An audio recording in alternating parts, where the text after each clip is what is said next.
Good morning, good day, and good evening. I'm as always your host, Brody Robertson, and today we have I don't know, how would you just explain yourself? Because I'm sure most people probably haven't heard of your channel, but I think the videos you do are pretty cool. Welcome, Just Linux Guy, otherwise known as Drew. Say something about yourself. Yes, thank you for having me. Have a YouTube channel called JustAGuy Linux. It focuses on Debian for the most part, and I'm very happy to be here. Awesome, awesome. Well, I guess like the best place to start is sort of your introduction just into Linux and maybe even your introduction to tech, because I did watch your like a bit of your video where you were talking about that, and Mm, uh yeah, I didn't see all of it though. So just give that's me cool. a brief introduction. Where do you choose somewhere along the timeline you want to start? I was born. No, I'm just kidding. Um, but I'm quite a bit older than probably a lot of your guests. I'm in my late 50s, and as far as tech is concerned, I went to college late. I actually played soccer for a really long time. And then all of a sudden, they wanted to put me in coaching. And I'm like, okay, well, I haven't done my degree yet. So can I go to school while I'm getting, well, while I'm coaching? And they said, yeah, let's do it. So anyway, I got my degree in information systems. Okay. And but that's more of a business application type. It's not coding or anything like that, even though you have to do a little bit Mhm. of that. But overall, I've been really kind of fascinated with computers from the 80s. When I first started doing computers, there was no hard drives, there was floppy drives, there was me logging into a server, a mainframe at one of the colleges that I failed out of. So so it was one of those things where it was like, wow, I'm fascinated by this. And until the mid 90s, I was playing soccer and doing coaching. And then this guy says, hey man, I'd like you to come in and work at my software company. Okay. So I said, doing what exactly? He's like, I know you have a degree. Why don't you just see what we can do? So anyway, I ended up working for this software company that specialized in civil engineering design. Okay. And so I, um, I started doing their website for them. I started doing like multimedia creation for them. And this is, like I said, a really long time ago. And then I moved on to another company that is web based. Mhm. Um, for the most part, we focus on, my job in particular is to focus on generating revenue for the domain names that we actually own. Right. So we have like 3,000 domain names that we own, but my job is to, you know, make money, make money off of those things. Mhm. So it's kind of weird because my channel is not, it does not have a revenue stream at all. Mhm. In fact, I did not want the pressure of putting out really good content and have people go, dude, you suck at this. Um, and so anyway, I didn't want that pressure. So anyway, I really believed in Debian. And it was funny because I watched guys like you and, several years ago, I think it was like, well, I don't know when you started exactly, but I mean, 2016 is when I kind of made the jump to Linux Okay. and started out like a lot of people do in using Linux Mint. Mhm. Mhm. And Well, especially back then, Mint was definitely a big thing people recommended. it was either Mint 17 or 18. I'm not sure exactly which one. Mhm. But they had, several like 17.1, Yeah, 17.2, yeah, yeah. 17.3. I'm not sure exactly where it fell in there. But overall, I was like, when you first get into something like Linux and you're a noob, much like me today, um, you get to the point where you're like, is this the best there is? Because I want to use the best there is. Mhm. So when Mhm. you watch a lot of the YouTube, especially several years ago, I think there's more diversity now, but it was like Arch based distros, Arch was like king for YouTubers, and so I was like, okay, let me do that. So I would try Arch for, and actually, I'm sure you probably know this guy. I don't think he's put out a video in more than a year or so. Mhm. EF, Linux Made Simple. Yes, It I was do know the name. yeah, Yes. Irano. I'm going to butcher his name, but Ermano or Urano Ferrari, and I would like he would put out these videos once a month that showed how to install Arch. And it was like, oh, dude, I was fascinated. So I would copy him basically. But then I got to the point where I'm like, I can't get my freaking scanner to work on Arch. I can't, and it's because it's a really old scanner. I can't get my printer to work on Arch. And I'm like, so I installed Debian and it worked like that. You know, Which it was just version of like, Debian was it at the time? it was what's before Bullseye? Ooh, someone's gonna comment it. Debian releases. Let's have a look. Debian releases. Buster. Buster. There you go. So I was on Buster, and you know everything worked, and not to mention all of the you know, even Linux Mint worked, as well as like Ubuntu and a lot of the you know, the Ubuntu based distros, which are Debian. But when it comes right down to it, I just wanted something stable. I just wanted something that worked so that I could get my work done. And I was such a, I hated Linux. I'm sorry, I hated Windows rather with a passion. So I was like, I've got to get out of here because I could not stand like the Metro design and all that other crap. It was just brutal to me. So So that that's would how have I got started. been during Windows 10, or was it late Windows 8? No, I think actually was it 8? I I think it was 8. don't remember when 10 Um, came out. yeah. 10. What was before that? Because I didn't like Vista either, for that 10 came out in matter. You know? 2015. 10 came out in 2015. Yeah. Okay, sure. I didn't realize it was that old. Yeah. So when I looked at, you know, when I started thinking this is not for me, I just can't do this anymore. Especially the design got worse and worse and worse. So that's when I made the switch, and I've been a big advocate ever since. When you had issues with printing and scanning on Arch, why didn't you go back to Mint? Why go to Debian? Because it was new. I think it was one of those things where I was like, okay, well, let me try something new. And in my head, I was thinking, do I need all these other packages? Do because I want to stay as light as possible. So I probably ended up very likely on XFCE anyway, you know, on Debian XFCE, because I didn't understand window managers at all at that point. And it was only until like, I am a big BSPWM fan. I knew that you were, what, 3 years ago, maybe? I don't even know. Three years ago? I still like it. It's just, look, if I'm going to talk about how great Wayland is, you know, someone's got to be using it and got to be saying how broken it still is. No, I get you. I just thought, I couldn't remember. I mean, you've been on. Yeah, it's like 2 or 3 years. That's about right. Yeah. But I still use BSPWM. I'm like, I switch between BSPWM and DWM right now. Okay.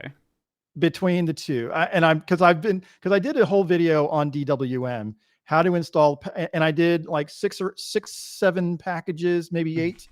And I'm like, oh, this is great. This is exactly what I'm looking for. And it's really snappy but at the same time, I really have a hard time not going to BSPWM for whatever reason. It's just like home, you know? But I did do a video though on Hyperland because it's really challenging to do that with Debian and the older packages. Right. So you have to go to testing. There's no way you can do it on Debian stable, which is where I live. Debian stable is like basically where I live. So the only Wayland, you know, you can run Sway in Debian stable. I think they have a Sway package, don't they? They do. Yes. Okay. Yeah. Well, Sway's a lot more conservative with its changes. So it does, like, obviously Debian is Debian and it's very, very slow moving. You probably Yeah. could run a really old version of Hyperland, but you would be stuck on that old version for quite a while. And considering how slow moving it is, sorry, how fast moving Hyperland is, like, you might end up just being stuck on a buggy branch for a really, really long time. Because a lot of times when I do an installation video, like I did an installation video for Hyperland, I write a bash script that helps people kind of like go through and automate the process. Right, right. And so, it's like, okay, you start with this, which is Debian testing, and then you download this script and let it run. And then it will install all of these dependencies necessary to run it. But I had to pin it because I had to pin it at that point, and I'm not sure exactly where we were in, because I know that Hyperland is up to like 40.1 maybe, or 0.40.1, or Yeah, there's but still anyway, a 0 at the front. Yeah, it's something along those yeah, lines. it's 0.40 something, I think. Yeah, it's on 0.40. Okay. So, but I had to pin it to version 0.35 Okay. at that time in order to get it to work. Now, I haven't even tried to do it beyond that because other people have said, "Hey, man, you want to try to do an update video on that?" And I'm like, you know what? I think I'll stick to these like 15-year-old window managers on my channel for just a little while because I really thought I'm doing this. Like, I have 6 videos recently Mhm. that are open box and JWM and so on. And I thought there's gonna be like 4 views on them, Literally, there's gonna be like 4 people interested in 15-year-old window managers that Mhm. are not tiling window managers, but basically, floating window managers. So, or stacking, whatever you Mhm. want to call it. And but it's actually had for me, it's had a decent like viewership. Mhm.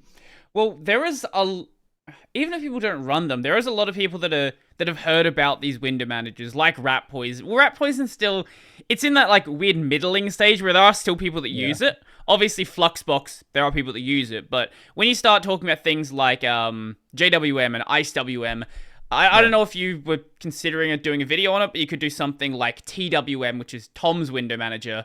Uh, Yep.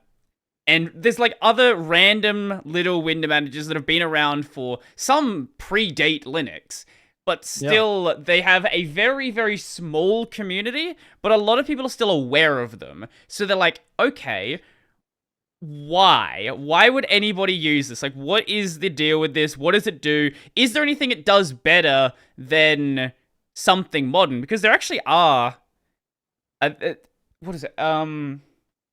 S SCWM. Yeah, SCWM. This is Scheme Constraints Window Manager. I don't know if you've heard of this one because no one else No. has heard of it. Uh, Yeah.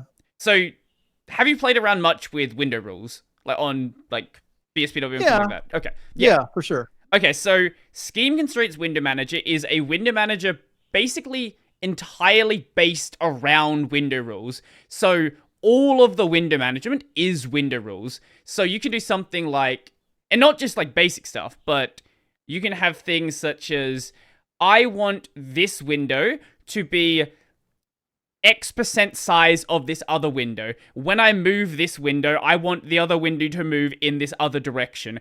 If I spawn this window, I want this other window to spawn alongside of it. Or like really, Wow. it's stuff like that where if you don't understand it, it's like Vim, right? Where if you don't understand it, it seems completely useless. But if you have a workflow with it, you can never leave it. Interesting. Yeah, I've been basically sticking to, like I said, window managers that happen to be in the Debian repos. I don't Right, know right. that that one No, is. it's Um, it's not packaged anywhere at this point, from my understanding. I'm thinking that, I mean, CWM is in the repos, Yes, yes, yes. TWM, FVWM. Is that right? Ah, okay. I didn't know that was Yeah, still packaged. FVWM. I'm not sure which one because I know FVWM came out with a version 3, and I'm not sure if 3 is in Debian stable. So if it is, then I may give that a shot. Yeah, But FVWM is, it's like it's not a spiritual successor, but it is like generally considered as its own separate thing because the original developer is not working on that anymore. It's now taken over by another dev who, I guess they really liked what FVWM was and wanted to keep it usable with modern systems and improve it. Yeah, I don't know where FVWM3 is packaged. I don't know if they have a list. They don't. Oh, wait, installation instructions. You probably could get it installed on Debian, really. Yeah, it doesn't move no, that I was quickly. just trying to like to say, I was trying to sudo apt install. That's what I normally start off with. Sudo apt install OpenBox or JWM or CWM. Yep. All those will work easily. And that way you don't have to, if there is anybody interested, they don't have to go and like, get a binary or run a make or anything like that. And that's cool. I mean, I'm okay with kind of sticking to that, at least because there's a few that are surprisingly in the Debian repos that I have not even touched, like herbs left WM, as well as Xmonad is actually in there as well. And I didn't know Xmonad was in there until very recently. I was like, but I didn't realize how old it was either, for that matter. Have you had a chance to mess around with Awesome WM yet? No, but everyone has said that has to be one of my next ventures into, because, like I said, I've been using BSPWM, DWM, i3. I did Sway. In fact, I mentioned you in my video on Sway. Oh yeah, because you did a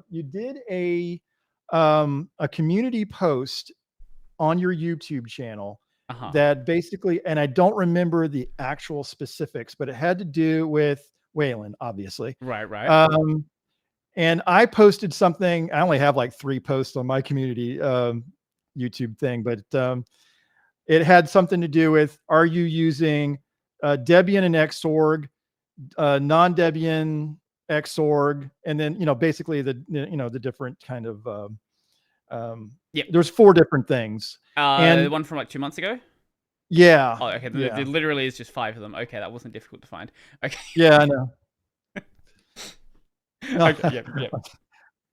So basically, I kind of looked at what you did, and I'm like, huh. Because I knew for a fact that your viewers were going to be heavily on the Wayland side, Arch/Wayland side. And I thought, from my own perspective, I thought my viewers, my 1/10 or 1/12 of your viewership basically was going to be like Debian Xorg. But I was surprised. And yes, it was weighted towards that, but there was like a 25% that were non-Debian and Wayland type users. And I'm like, oh, wow, that's surprising. That's really surprising. Well, I've had people watching my channel who are macOS users and Windows users, and those people confuse me a lot more than just they watch someone who does window. Well, because a lot of, like, when you're talking about window managers, right? I guess, yeah, you probably had you already started doing the window manager videos by that point? I think my first video ever was on i3. Okay. Well, a lot of the stuff you talk about here isn't necessarily Debian based. Obviously, you do have specific things about like upgrading different versions, but when you talk about things like Thunderbird, or now that you're doing the window manager stuff, a lot of that window manager stuff is applicable across different systems. I don't know if all of this stuff is packaged on places like Ubuntu, but there definitely are packages on Gentoo, on the AUR for Arch, there's probably packages in like the, what do you call it? The Ubuntu's third-party repos. I'm like, what? I know what you're talking about. I can't remember. Or Copper for Fedora. Like, all of this stuff is still packaged somewhere. So if people want to try it out, they can still absolutely try it out on those systems as well. Even though your focus is doing this on a Debian-based system. No, I recognize that. I think that I don't steer away from Debian, except. Actually, I did one video on Linux Mint Debian Edition, where I did an install and showed people how to use like ButterFS, how to set up ButterFS on Linux Mint Debian Edition. But yeah, you're right. I mean, I did a video on Genie, the text editor. Mm. And yeah, that has nothing to do with Debian. That's not a thing to do with it. It has everything to do with how cool I think it was, Mm. because I can't use Vim for shit. So, when it comes right down to it, or NeoVim, I have a NeoVim configuration that I'm very proud of. I just don't happen to use it. Right. That's fair. What is your your go-to text editor then? Do you use like some graphical editor? Do you just use whatever happens to be there? Nano? If I'm in a terminal, I'll use Micro. Okay. But if I am doing something, generally I use Genie for very much everything, including Markdown, because I like to do a lot of I like to document a lot of the stuff so I don't forget. In fact, I joke that was one of the reasons why I started my channel, is just because I wanted to remember how to do something. Yeah. When I was doing a lot Like- more of the tutorial and like software stuff, I said the exact same thing like 4 years ago as well. I know exactly how you feel there. Well, I was like, how did I do that ButterFS thing? How do I get the time shift to work correctly? Oh God, let me Yep. put that in a video, because I just don't remember all the time, even though that is by far my, there's been more views on that particular video than any other by a mile. I think there's more than 50,000 views. And for me, that's a big number. That's a big number. So.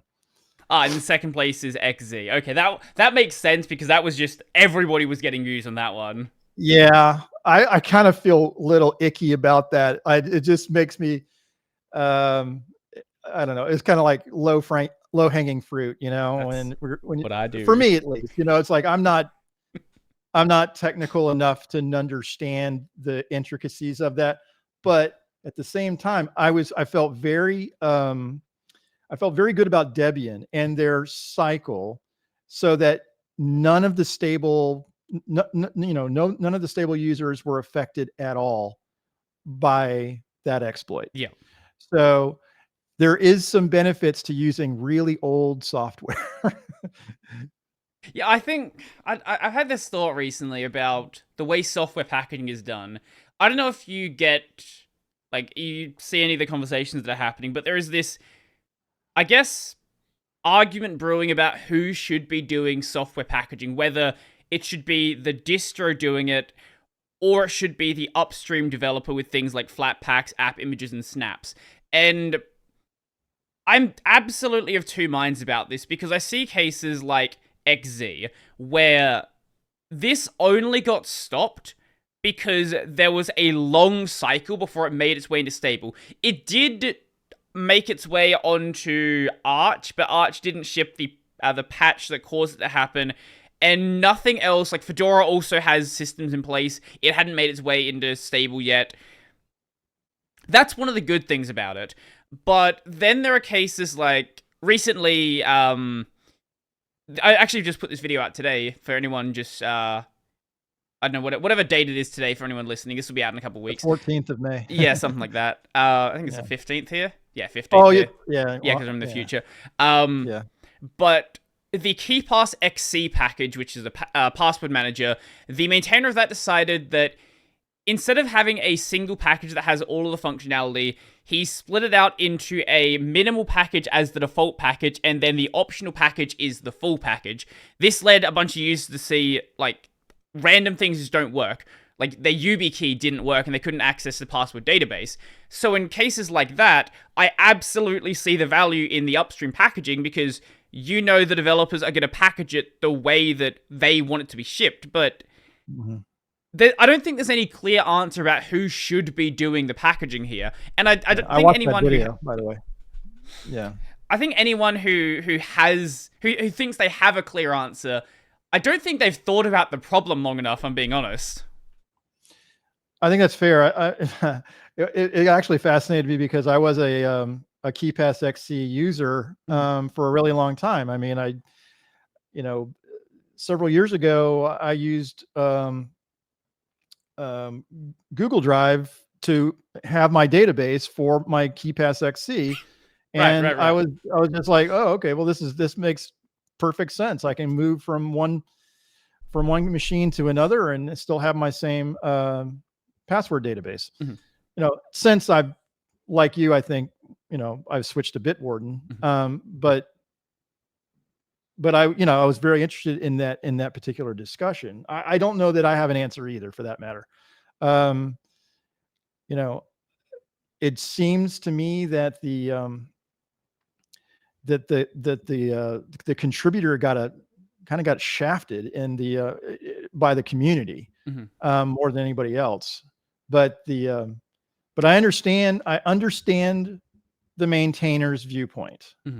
That's just, I just don't have a very worldly view of the subject. It's just, I think the main issue is there just wasn't any communication before it was done. Like, anytime a change like this is done, I think you need to discuss it with upstream, because if they had put systems in place where, say, as I mentioned in that video, if a feature was missing, they could have a little dialogue there that says, hey, contact your distro about this feature missing, or something like that. Install the full version of the package. That, I think, obviously it would be annoying, but people who were affected by the problem, they would see, oh, there is an issue here, rather than just the feature they were using was just silently removed. I think that's the real problem there. And sometime down the line, like 2-3 years from now, it'll be fine. You'll have people that install the wrong package and think, oh, okay, installed the wrong package, got to install the other one. The issue is the people that are being transitioned over, who didn't realize that they were being transitioned from the full package to the minimal package, and are now just left kind of confused. Yeah, if I remember from your video correctly, though, it only affected testing and testing SID and users? Yeah, testing. Yeah. Well, there you go. Be unstable. Well, the problem is it's eventually going to make its way to stable. No, so. I get that. I was just kidding around, but hopefully it gets rectified by the next cycle, though. When Trixie comes out summer of 2025, a lot of this stuff should be kind of like, streamlined, so that there's not going to be that kind of thing, which is one of the things that I get comments all the time. It's like, listen, if what should I do about should I go to testing? Should I go to SID? And I'm like, dude, that's a completely personal thing. I mean, if you can get your work done using stable, then just use stable. Because for me, I don't even care, and I don't have to have I was telling you before we started recording, I don't use Kdenlive. I don't have a need for the latest and greatest software. I just don't. I mean, when we talk about BSPWM, I don't even think it's been touched in the last 5, 6, 7 years. Let's have a look. That sounds close to right. There was a patch made 9 months ago. Okay, well, a singular patch. Oh, okay. Now there are a couple of patches. There were 1, 2, 3, 4, about 7 or 8 patches in 2023. Oh wow! But releases, I think you are correct. I don't. When's the last tagged release? 2020 is the last tagged release. Okay, so because when I went to look at the Debian packages, and I look and see what Bullseye had and what Bookworm have, they're exactly the same. Yeah, they're the exact same version. So, and that's 3 years ago, basically. When you look at the release of Bullseye was 3 years ago. So. Same. Yeah, the patches, pretty much from what I can see here, are very minor things. It's cleaning up some of the code, cleaning up some of the documentation. It's pretty much it. There's not really any. There's one bug fix, I think. Okay. Yeah, but that's a project that it had a goal, and then it got to the goal, and now it's just in maintenance mode. I think the problem with a lot of window managers is they don't know what they want to do, and are just forever in this development cycle. Yeah, so I looked at it in terms of like OpenBox, for example, Mhm. you get to a point where it's feature complete. Right, right. You know, and so I think it's very similar to BSPWM, for example, feature complete.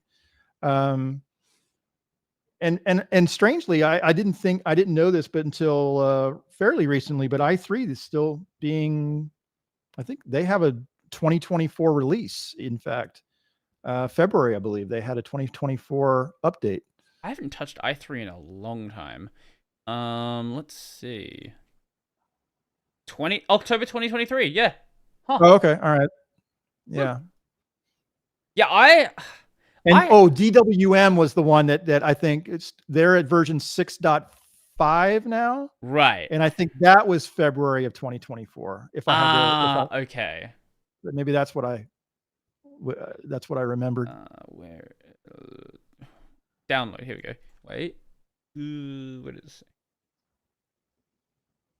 I hate the suckless websites. Okay, here we go. Here we go. I found it. Yeah, 6.5. March 2024.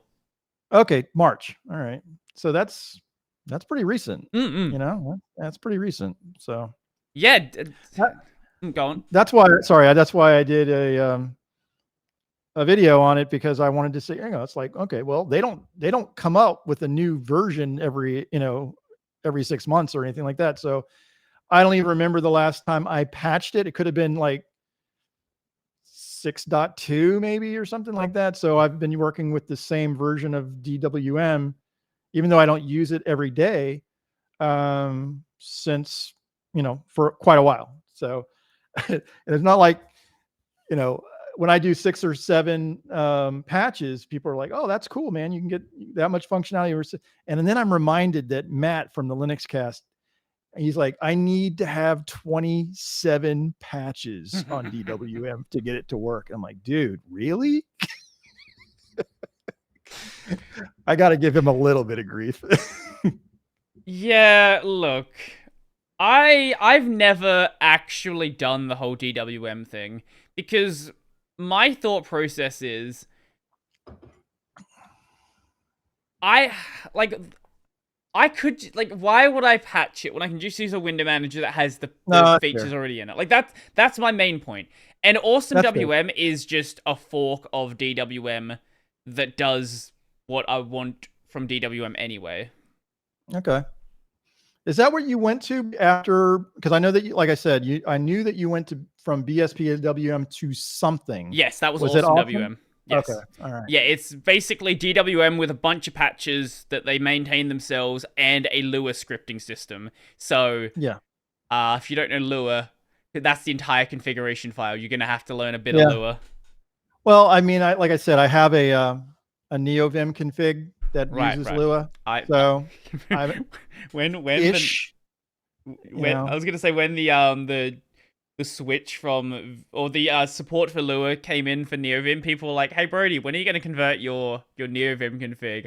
I've still not done it. It's still running Yeah. vimrc. That's if it still works. It still works. I probably should Yeah. convert it at some point. Yeah. I like it. I just can't use it. I think, man, it looks great. When you see guys like the Primogen do wizardly stuff with in NeoVim, I'm like, geez, that's just different level. That's just different level. Yeah, he's been doing it for quite a while though. Like when he talks about it, and he'll talk about it as if it just makes sense. Like, oh, I press like this 20 key combination and it does all of this stuff. Like, can you slow down for a second? Why does that work? What does that do? I've just never bothered to sit down. I use Vim and I use basically surface level functionality of it. I've never sat down and properly learned the in-depths of like text formatting and how to jump around the same sort of ways, and just I'm sure it would be really useful. I just don't have the time to do it, really. Well, the dude types at 150 words a minute or something too. I mean, it's just sick. You know, if I can do 35, I feel like I'm doing good. I have not tested my typing speed in a while. I know it used to be really bad, but considering how much typing I do now, surely it's gotta be better. No, I'm sure it is too. I mean, I see you do when, it's like, oh, let me get that up really quickly. And, you know, it seems very fluid to me. So, you know, I hit the backspace key a bunch of times, so we just forget about that. all right, fair enough. So, what is it you like about GWM? Because as I said, I have not actually properly used it. Like, why? What? Sell me on DWM. I don't know that I can, other Okay. than the fact that I think that it's really, really snappy. And I think I like the rules. But again, like I said, I fluctuate so greatly between home, which is BSPWM, and DWM. I'm forcing myself really to try something other than BSPWM. Is really what I'm doing. And even Qtile too. I've been trying to like push myself into that. But at the same time, I really believe that there is a slight resource savings by going into something that's been, and I don't know if I don't have any documentation to back this up, but basically it's it's like, oh, wow, that was fast. DWM written in C, BSPWM written in C, I believe. Probably. Qtile written in Python. And so I think Python definitely gets a bad rap. But when I, with only a minor number, like I said, 6 or 7 patches to get some functionality that's not built into those 2,000 lines of code, that is the suckless way, gives you a really good experience. Not to mention, I think that the SL status bar is pretty darn good when it comes right down to it. And, and granted, with BSPWM, I'm using Polybar, but with DWM, I'm using SL status. And back in the day, people used, DWM blocks and a bunch of other stuff. I forgot that existed. Yeah. But right now, I mean, I don't know if I can, is this something I can share with you at all? It might break my overlay. Okay, then I won't do that. But basically, it's a really sparse bar. I don't really need a whole lot when it comes right down to it. I have like 12 workspaces. I have a CPU readout, a RAM readout, the date and the time, and a sys tray, and that's it. So I mean, that's all I really need. I don't know that anybody needs anything more than that. But people pimp out their bar. Whether it be. I mean, I always am impressed by Hyperland's bar too. I think that's pretty saucy. Well, it doesn't have a bar built in. People are using Waybar. Yes. Yeah. Sorry, I did a configuration of Waybar too. Well, there are basically. I think. Sorry, go on. No, you go. I was gonna say there are other bars that people use that you might have seen. Waybar there is some configuration you can do with it, but a lot of people like to use EWW. That's another really popular one. That has a lot of configuration that people use. Some people make use of, I've not heard of this one. There's one called Hybrid. This is GTK based. It's GTK based, but written in Rust. Okay, sure, whatever. For a Wayland compositor? Yeah. That's weird. Yeah, I don't know. I've not heard of this one, but EWW and Waybar are definitely the most popular ones for sure. Yeah, that makes sense. I do have a configuration for Hyperland. I just, like I said, I have to run testing in order to use it. And so I don't do that on production machine at all. I just won't stray from that because I don't know, Debian packages on testing and SID have been kind of twitchy lately. And like you go, can I install like OBS Studio? Not all the time. Can I install all of the Genie plugins? No. Can I, so there's a lot of things that, will go into the repos on testing and SID and then back out when they're not up to standard or what have you. Either they're being repackaged or something. And so you don't necessarily have all the stuff that you want at any one time, which is why I kind of stick to the stable branch. So with DWM, what patches do you run? That's a good question. I'm gonna have to pull that up. Do you have like a real repo quick. that has a collection of them? Yeah, I'm looking at it really quickly. Config.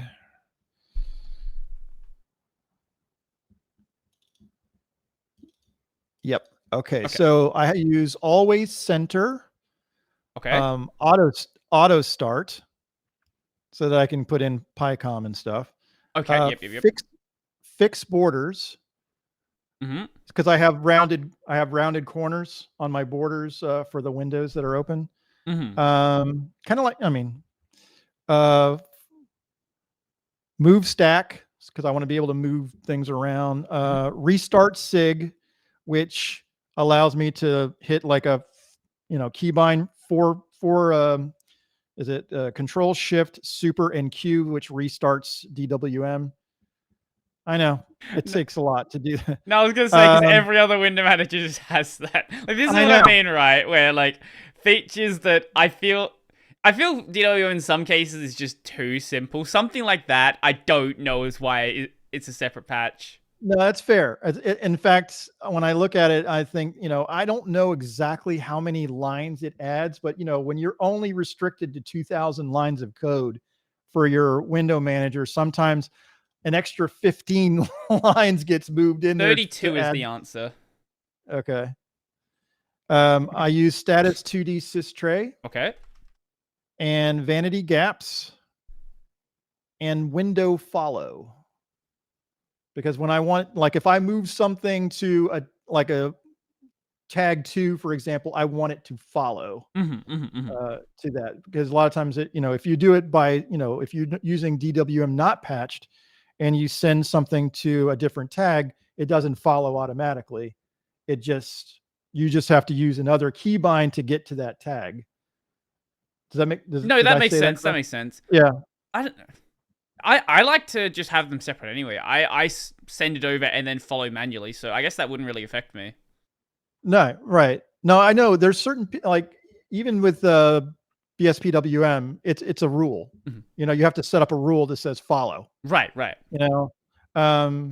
So with DWM, I kind of, and you can actually turn it on or off depending on whether so I have it on by default, but once you install that particular patch, it's off by default unless you use a keybind to turn it on or a mouse click to turn it on. Right. Or you set it in your configuration to be on by default. So. Right, because what I'll sometimes do is I'll be rendering something in Kdenlive and I just throw the window on another desktop because I just don't want to see it right now. Yeah. Well, that makes sense. I mean, I try to open. I don't know that I am the one to. I have my workflow. Everybody has. It's very personal, when it comes right down to it. It's like, okay, so when I open up OBS, for example, it goes to workspace 10. When I open up Discord, it goes to workspace 9. When I open up GIMP, it goes to workspace 8. And when I open up Genie, it goes to workspace 4. Thunar goes to 3, and so on. So I know where things are. But when it comes right down to it, if I'm physically moving a window to another either tag or workspace, I want it to go. I want to follow it. But what's interesting is, are you familiar with DK Window Manager? DK Window Manager? No, I think you stumped me there. That's a new one. DK Window Manager is Nate Maya is the developer for it, and he is one of the lead devs on Arch Labs. Yep.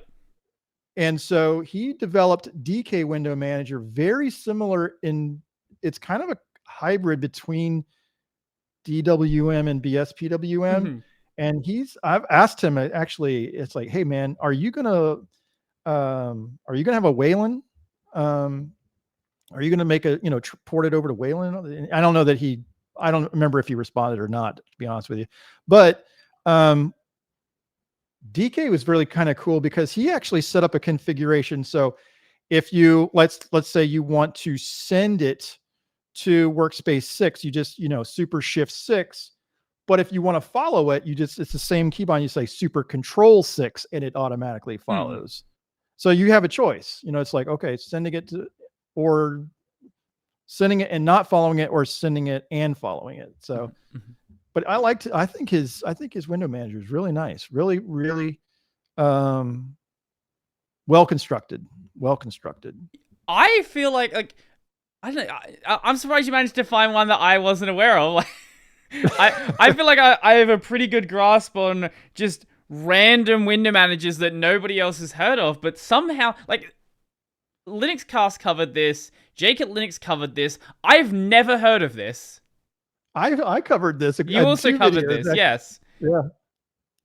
A bunch. No, I like How did I not hear about this one? He's a good dude too. This guy, with Arch Labs, he's really good, really good dude. Anyway, I think it's an excellent window manager, and I used it as my primary for a while. Actually, it was really good. But not in the Debian repo. You have to actually build that one. I wonder if it's on the AUR. DK Window Manager AUR. I kind of feel it would. Yeah, I kind of feel it would because of the the tie it has to Arch Lab. He put it there. Yeah. Okay, that makes sense. Yeah. No, that's good. It's good stuff. So when you try out something like Qtile, you said you don't have like, a programming background or anything like that. Do you, like, when you tried Qtile, had you already messed around with writing Python before, or was using Qtile your introduction to Python?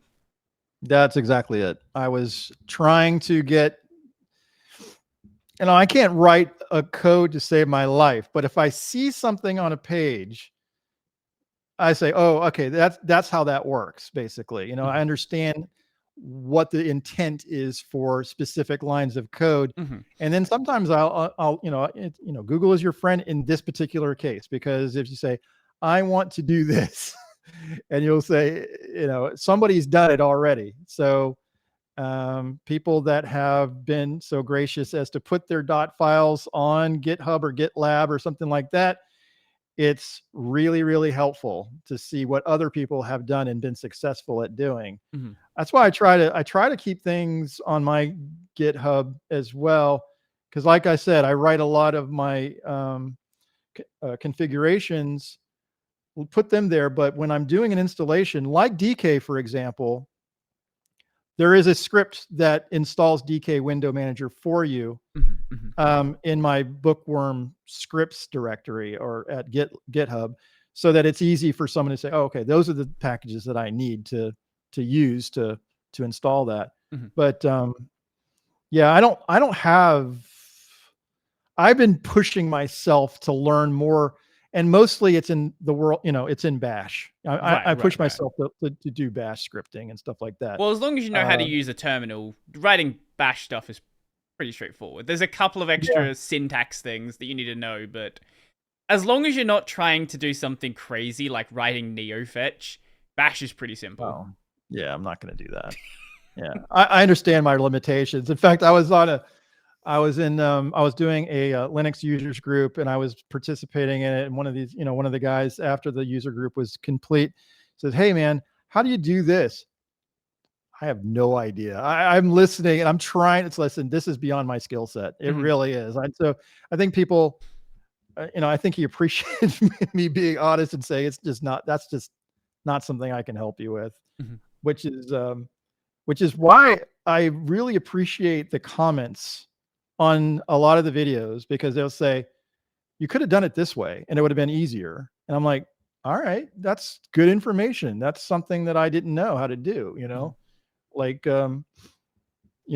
setting up a virtual environment for installing Qtile on Debian.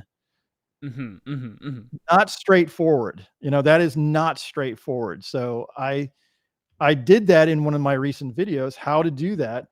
But somebody said, hey, why don't you just do it this way? And I didn't try to do it the way he described, but I will, I will, because I want to make sure that I'm telling people the right thing to do too. I'll make another video simply just to say, yeah, I screwed that up. I could, I think it's better to do it this way. It makes a lot more sense to do it this way. So Yep. So with that's one of the reasons.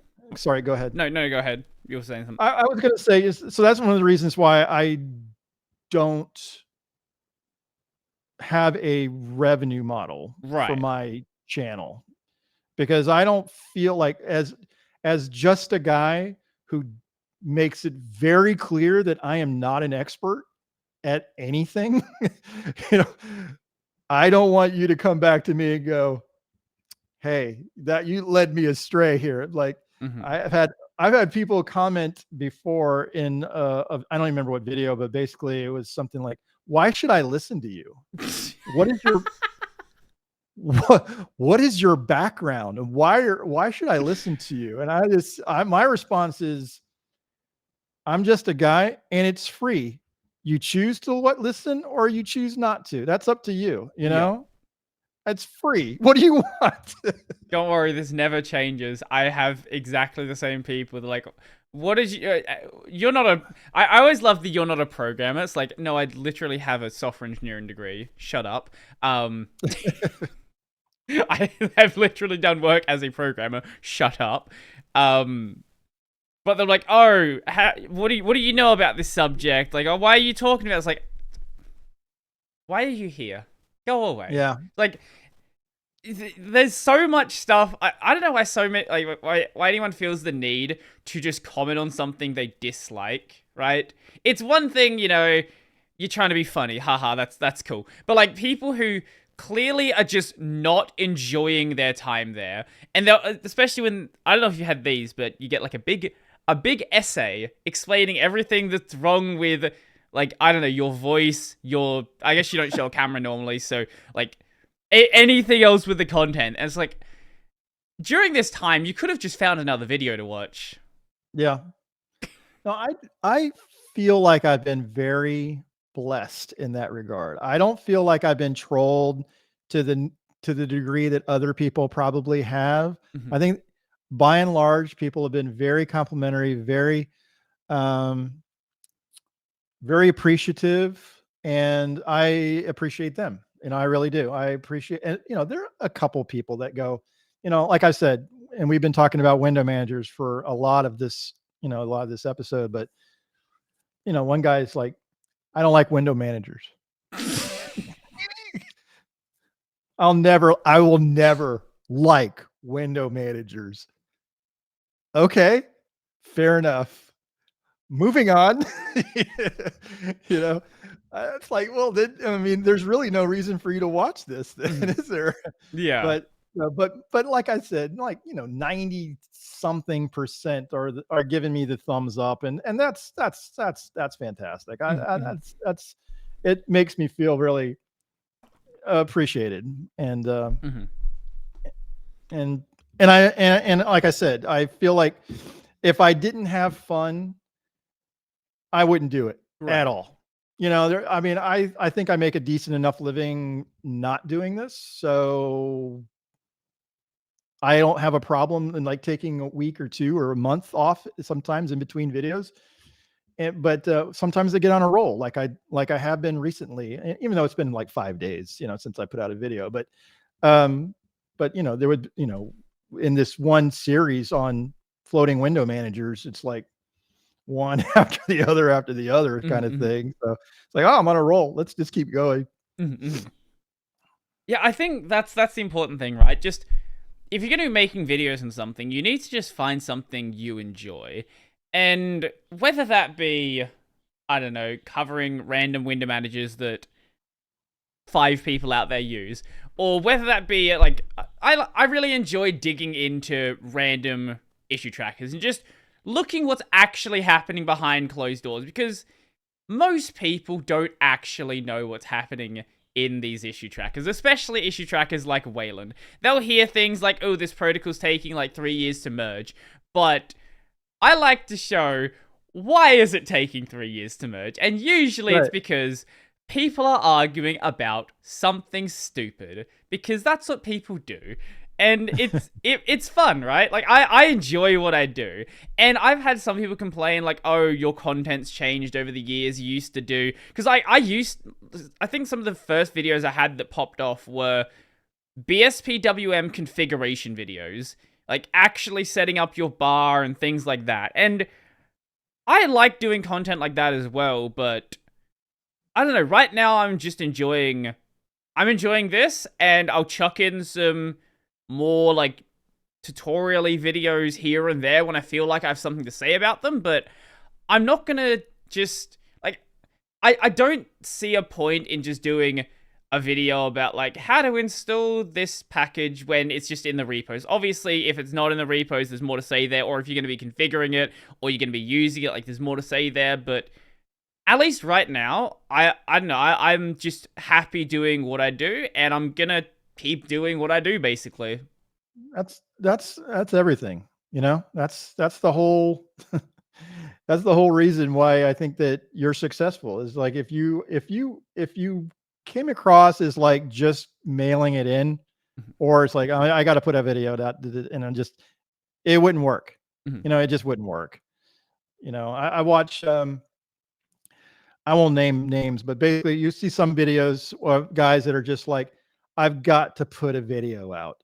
Mhm. And it comes across like that. It's just like, wow, dude, you should take a break or something Mhm. because it's coming off like you just don't care. Like you really don't. And Mhm. but if you're interested in something, that enthusiasm that you have in talking about, like that key pass XC issue. That was, I mean, that was fascinating to me. So yeah, it makes it draws other people in, is what I'm trying to say. Yeah, and I don't use KeyPassXC myself, but I don't think you have to be using something directly and like directly involved with it to find it interesting, right? Like Yeah. I don't really what's a good example of this? I don't care about my car, right? I have a 2013 Impreza. It gets me from point A to point B. It drives. I probably should take it in to get serviced because it's been a while and the oil probably needs to be changed. But I enjoy watching car videos sometimes. Like I don't really understand most of what they're talking about, but I still enjoy the content. And I don't know, I think it's good to also, I guess, learn about things that you're not already interested in, right? Because it's one thing to become an expert in one thing, but I think you become a lot more of an interesting person if you have obviously one thing that you're really interested in, but a wide breadth of breadth. Yeah, no, yeah, breadth is that one. Depth, yeah, a wide breadth of knowledge of various different topics. Yeah. No, I'm with you. Yeah, I you know, you know, jack of all trades, master of none type thing. Mm-hmm. When you can talk intelligently about a lot of different things, it makes it's more, you become able to relate more easily to people. Mm-hmm. It's like, okay, so we can talk about soccer, we can talk about, American football, or a number of things. I'm a dad, so I mean, we can talk about having a kid and stuff like that. So, yeah, I mean, I know, my son's 21 now, so he's not even in the house, but he's uh he's gonna see this video and he's gonna go, "Yeah, I saw the cup." Oh, I didn't even realize what the cup said and do just now. He's gonna say, "Dad, I saw the cup." That's the extent of his interest in this particular video, though. Right, right, right. you know, which is, but anyway, you know, he thinks that I talk a lot, basically. So it's one of those things where it's like, oh, you need to let other people talk too. I'm like, oh yeah, you're right. No, the less that I So talk, the better on this show. It's great. I, if people think of it as like, oh, you're such a great interviewer. Oh, look at you, like, asking great. No, I just let the guest do the talking. I will start them on a direction. They can run the show. That's fine by me. yeah, I watched the Primogen, and when you interviewed him, and I was like, wow, that's tough, because I don't know that he's as like, I don't want to say giving, that's not the right word, but basically he's kind of letting you run the show. Hmm. And that's more challenging, I think, than somebody that's like Steve. like Steve from Yeah. Zero Yeah. from Zero Linux. That's just go boom. Let me have. He can just give it to you like Mhm. for half hour straight. You know, but man, that's challenging. That's got to be challenging, Yeah, that especially was. because Go on. his viewership is so big too. It's kind of makes you feel like I got to do a good job here. Yeah, I got to do a good job. that was definitely a weird one for me because I've had people like DistroTube on in the past. I've had the Linux Experiment on, but I think the Primogen one, like, that's the first one where it was like outside of just the Linux space, and the viewership on that video really could tell because his audience just like crowded to that episode, and that's like by far my biggest episode. Is not at all my channel that did that. Like, it was entirely his viewership. I think that was like 80 or 90K on that episode, which is not right? what that Wow. channel does at all. Like, normal is like 2 or 3K. Well, if you see him on either Twitch, because he's doing live on Twitch and YouTube, and both of them have like 20,000 viewers each. It's like, oh wow, and live. That's crazy. That's crazy. Anyway. Yeah, well, I don't know. Look, I think that, look, this is fun as well. I like the chill episodes where I don't need to worry about like how many people are gonna watch it. I just get to chat about, I don't know, Ice WM or whatever. Yeah, let's talk about ice. Actually, one thing I did want to ask you about is, and this sort of goes back into the thing I was saying before about having a wide breadth of knowledge. You've messed around with a bunch of different window managers. You've messed around with some tiling stuff. You messed around with some floating stuff. Like, what is your preferred model of doing window management now? I like tiling. That's just, I think it makes a lot more sense in my workflow. I think that other people, I've been curious as to why certain people will go from a tiling window manager back to like KDE, for example. I hate it here. What do you mean? I'm using KDE right now. I don't like the fact that I'm so excited for Cosmic to come out, and I can finally stop using floating because I really don't like floating. Is that right? But like I said, from a works flow perspective, it matches my workflow. But I think I've tailored it too to match that workflow too. So like, you can get a floating window manager basically to behave the way you want it to, and to tile to one side of the screen and so on, like OpenBox and Fluxbox and a lot of these other floating window managers. If you got the right key bindings, you can make it like more usable as a tiling manager preferred. If you are if you like tiling window managers, you can get it to basically behave that way. Right. But it's going to take a little bit extra work to do that. But overall, like I said, tiling window managers, for me at least, just matches my workflow. And I've talked to Matt about this at the Linux Cast too, because we both have this really, really deep appreciation for XFCE. And what that did for me as a noob, going from a full desktop environment to a window manager, setting up the XFCE keybinds, even though they're in two locations, one for Windows and then another one for for starting applications and stuff like that. They're in two different locations. Sure. in the XFCE. They're bifurcated, which is kind of silly, but that's just the way it is. Allowed me at least to be able to gain some muscle memory, and like, okay, I want to open up Thunar. I want to open up whatever I want, a terminal, and so on and so forth.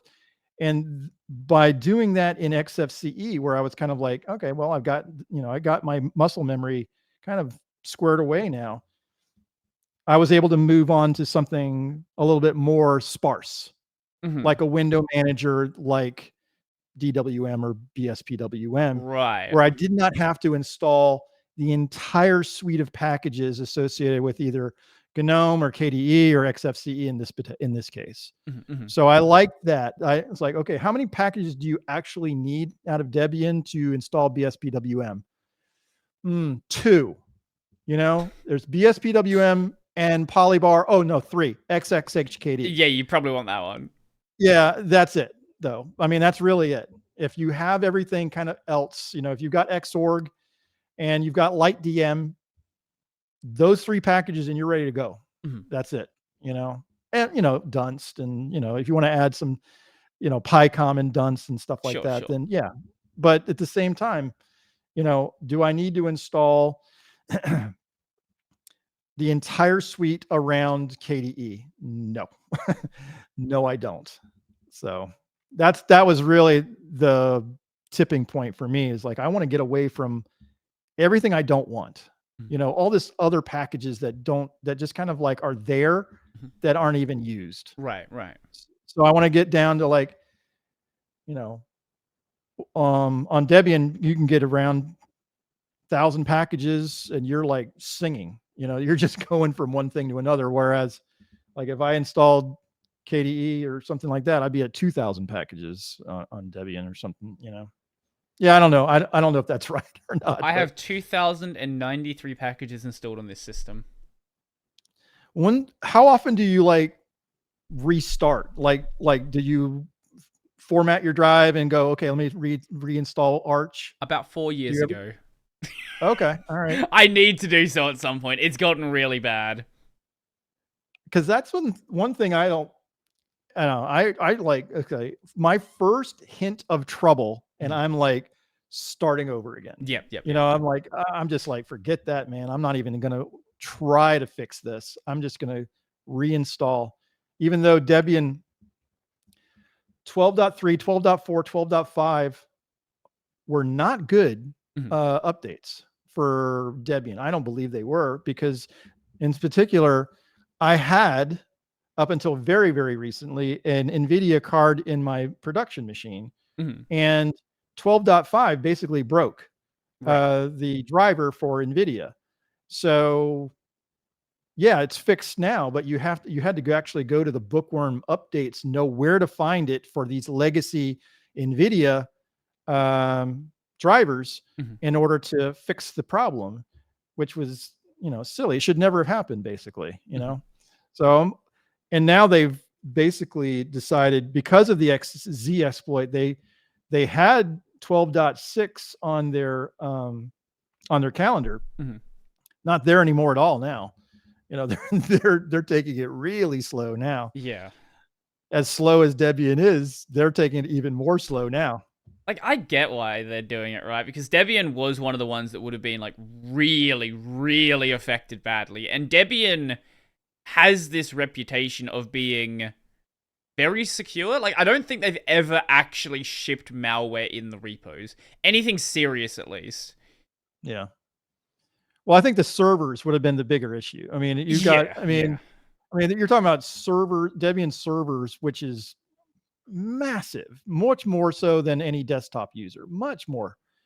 And, and yeah, SID and testing were affected. There's no question about that. And so they had a quick update, that had to be done. Actually, it was a rollback. It really wasn't an update, it was a rollback. Mhm. But yeah, I mean, that's why I think when you're talking about servers and Debian stable, at least there's that 2-year cycle where you can say, you can hit this thing with a bat and it'll be fine, But overall, I feel like, as far as that particular exploit, Debian stable, we didn't have any issues at all. So For anyone who, that's, before they try to correct me in the comment section, just let me say something.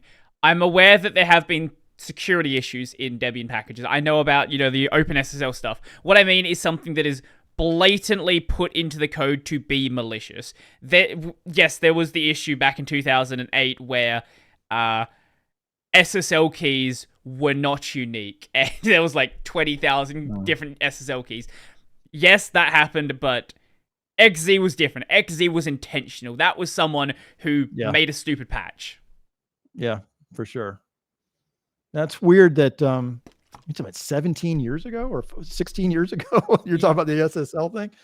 Actually, whoa. I've got this video coming out soon, actually.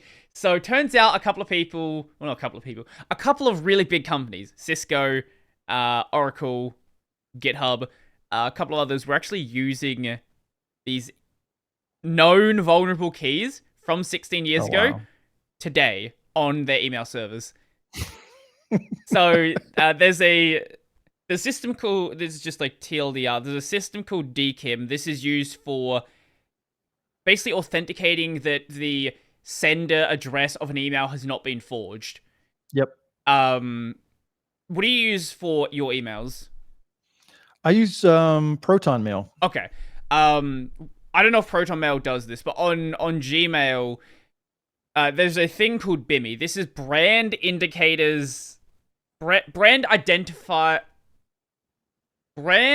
identified message indicator. It basically lets companies attach a logo to their emails, and on things like Gmail, it'll show like a little avatar next to the email. Okay. Now, turns out, even though BIMI has a separate key that could be used to authenticate this, that key is not being used. So it's just the DKIM key that's being used to make sure that it's from that company. So if you have the DKIM key, you can just send an email that shows up as if it's from that company. And so you could just send emails that look like Cisco or look like Oracle or actually another one was Entrust, which is the company that sells BIMI certificates. Yeah. SSL, right? Wow.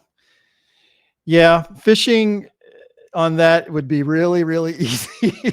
you know? Yeah, the guy who discovered this, he did report it to the companies, and it's all been solved except for one provider who didn't believe him that the key was still being in use. Wow. So that's great. Somebody's gonna lose their job over that one. Somebody needs to lose their job over that.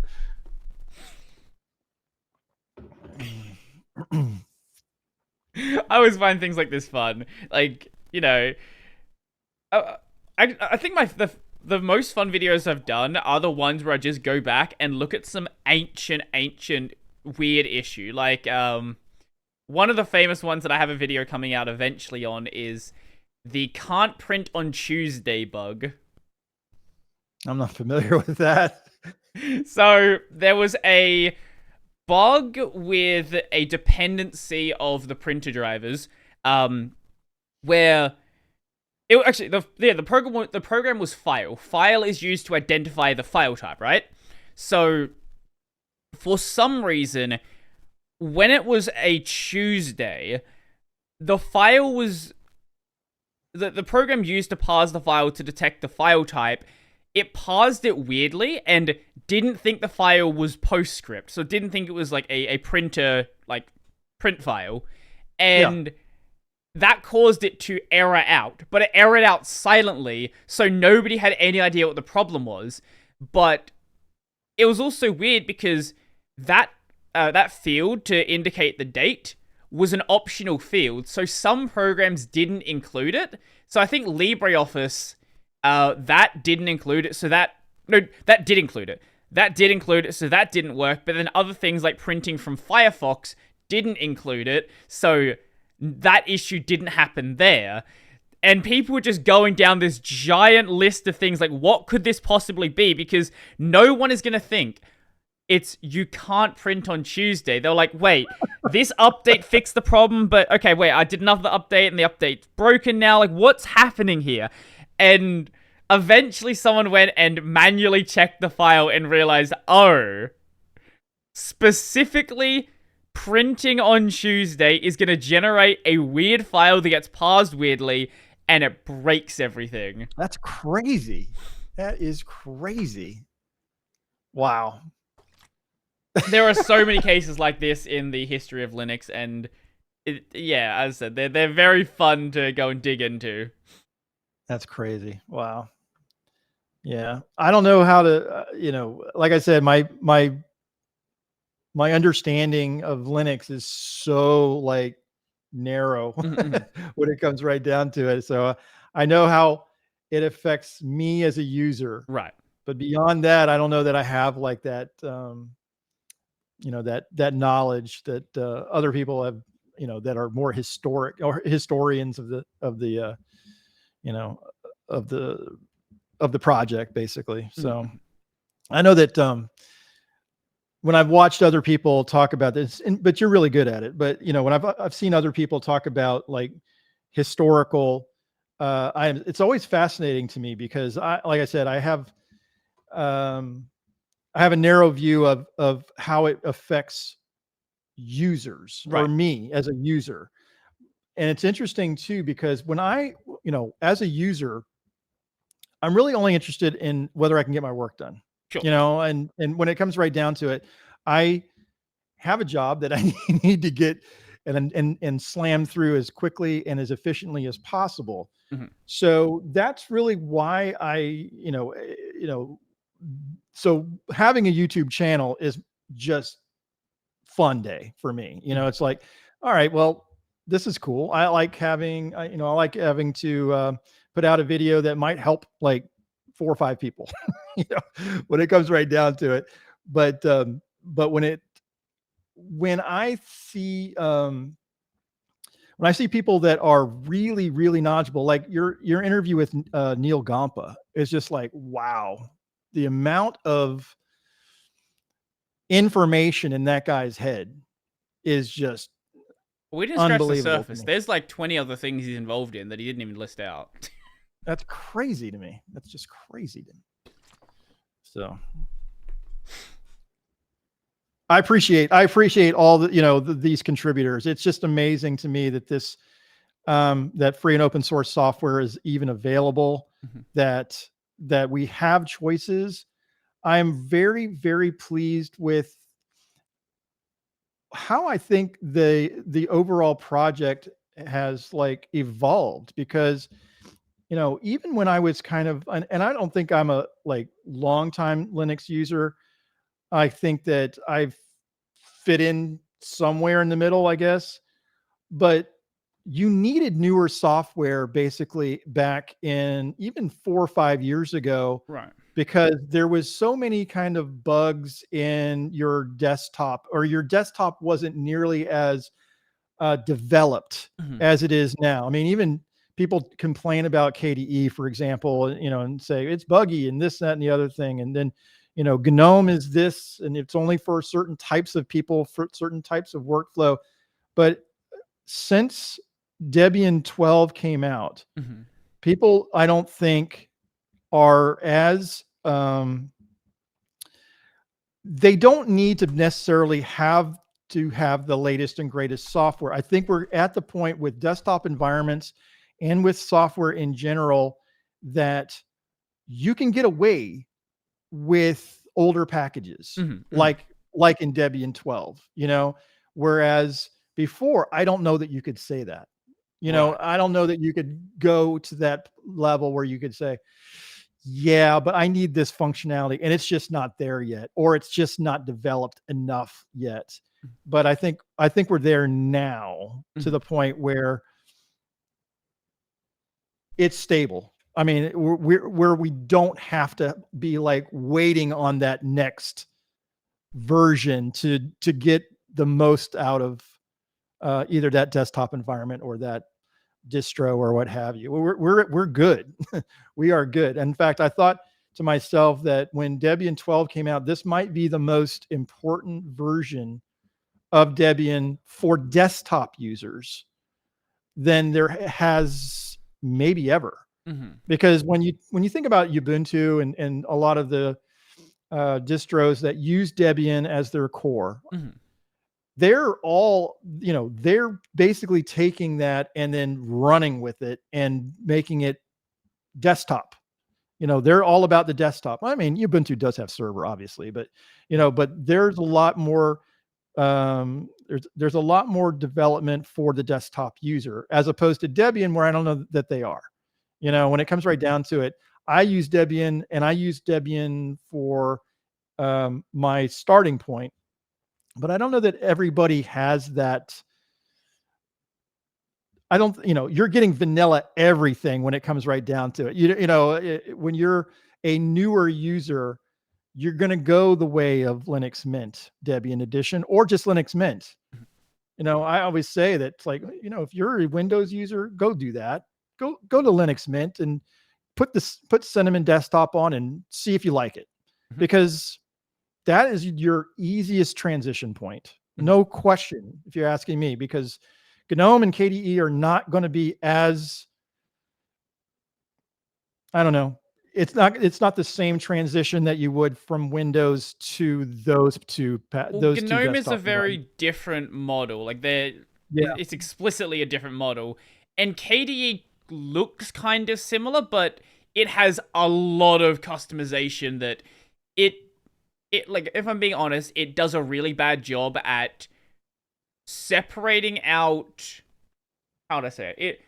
Separating out the simple user experience with the advanced user experience, where it's all just, if you know how KDE works, it works relatively well together, but there's a lot of things that you need to like look at if you're just trying to find basic things. Yeah, I'm not, like I said, I have tried to use KDE, I've tried to use GNOME, and yeah, that was a while back, and so I haven't really given it another shot. I mean, I guess I did one video in Bookworm for KDE Minimal, because like there's different packages for KDE on Debian Stable. There's Minimal, there's Standard, there's the full Monty and all that. But at the same time, that's what they call the package. it's not, but it's Minimal no, what's it called? It's called Plasma Desktop, and then it's Standard, and then there's something else. Oh, just the task cell. It's task cell KDE. So you have those options basically, and so you can get really minimal when it comes right down to it. In fact, I did the minimal install for KDE on one of those videos, and it was people were saying, I can't remember what is it called, Conqueror. Conqueror came as a package with that minimal install. And people were like, is Conqueror really a part of the minimal install? I guess, yeah. I mean, that's the way it is. Sure. Yeah. But as far as like I said, I've tried to help other people make that transition from Windows or even Mac OS for that matter, and say, listen, if you're really interested in doing this, don't mess around. Just try to use like Mint and Cinnamon and see if that's something that you can work with, because and then go because they're looking at DT, for example, and he's using Xmonad, and he's like, oh my God, that's fantastic. And I'm Haskell. like, don't do that. don't do that, or even me trying to show them what, it's like, this is what BSPWM is like. And they're like, wow, that's really cool functionality. I said, don't do that. Just do something simple, and then make that transition. If you're that interested, you're going to find your way. You really are, because you'll have your workflow that can be modified and then tweaked and tweaked and tweaked. And then you're going to be like a convert. You're going to be like one of our new 4% desktop users, Yeah, I'm also a bad example to follow, because I started on Arch i3. Like, that was my first introduction. You can do it, right? But I went into it with a programming background. I had watched a bunch of videos beforehand. I knew what I was getting into. If you don't know what you're getting into and you're not fully aware of what it means to configure a window manager, use something like Arch or Debian SID, just don't do that. Yeah. No, I fully agree with that. That's especially, I mean, like I said, there's a reason why these window users are looking for something else, Mhm. you know, and it just could be something simple like they got old hardware, or they just want to be stable, Mhm. or they just don't like the fact that Windows or Microsoft is trying to sell them something constantly. Mhm. Make it easy on yourself, you know. And so I think that I think that a few of my friends have made that transition and they're very appreciative, but I wish wish there could be more people that would follow into that category, because I know I have a lot of friends that are like, I start talking about it and they go, "Yeah, I'm not doing that ever. I'm just not." Right. You could talk to me about Linux all you want. I don't care. You know. All Yeah. right, fine. I'm trying to help you out, man. Earlier you said you started using Linux, what was it, 2016, 2017 was the year? Yeah, somewhere in there. Yeah. So when did you become aware of Linux? Was that around then, or had you heard of it earlier? Probably. Yeah, probably, actually. I mean, I think that I mean, at work, I was on this terrible Windows machine that crashed every like 30 minutes, it seemed like. And and I'm like, dude, I can't work like this. This is terrible. Either they're going to have to buy me a new computer or something's going to have to happen. So I wanted to make sure that my resources were going to be used better Mhm. than they were, because I think that, you know, the more you upgrade with Windows, it's the harder it becomes from, you know, hardware. Hardware becomes more of an issue. Mhm. So I was thinking, I got to do something different here. And it was hard for me, at least, because I didn't understand what an ISO was at that point. You know, I didn't understand what it would take to burn an ISO to either a CD or a DVD and then start from that point. And can I do this successfully? Because like I said, I need to work. So if I screw up something, I need to be able to like switch quickly. So I took a chance on doing that. So yeah, I took a long time in deciding what distro I wanted to try first. Mhm. You know, and yeah, granted, I think that a lot of people fall into that same category. They say, I'm going to start with Linux Mint because it seems easy, or Ubuntu because it seems easy, you know. I did obviously try Arch for quite a while, actually. And in fact, tried Manjaro, tried Arch Labs, tried Arco, tried Artix even, you know, and that was an interesting thing because of the no system D on Right, Artix. right, right, right. That was yeah, that was something that was really kind of. But it seemed like it worked really quickly, like it was like very responsive. Um, but it also like I said, I couldn't get a lot of my peripherals to work correctly. So I need a scanner. I need to have stuff that scans really easily. Mhm. And so I was like, well, I'm just going to go back to something that works. So Mhm. anyway, I've been using Debian for a really long time now, but I really enjoyed trying all those things. You know, like I would have like on my desk I would have like a lineup of all these USB sticks, and with like I would write the name of each one of these distros, it'd be like, this is Arco, this this is Linux Mint, this is and so on. I would just like have, and then just put them in the right like Don't you spot wish on that the PC. Ventoy was around back then? Oh my God, that would have been fantastic. But I had like, like I said, a half dozen to a dozen USB sticks all the time, trying different different distros Mhm. Mhm. at any time, because you know I think we're all kind of like, we come to this point where we're tinkering Mhm. and Mhm. we want to say, all right, well, what's the best? It's like, if I'm going to make this transition, what's going to be the best thing for me? Mm. So you might as well try like Arch. And I mean, I've never really done like something like Gen 2 or anything like that, but I don't What want to. hardware do you have?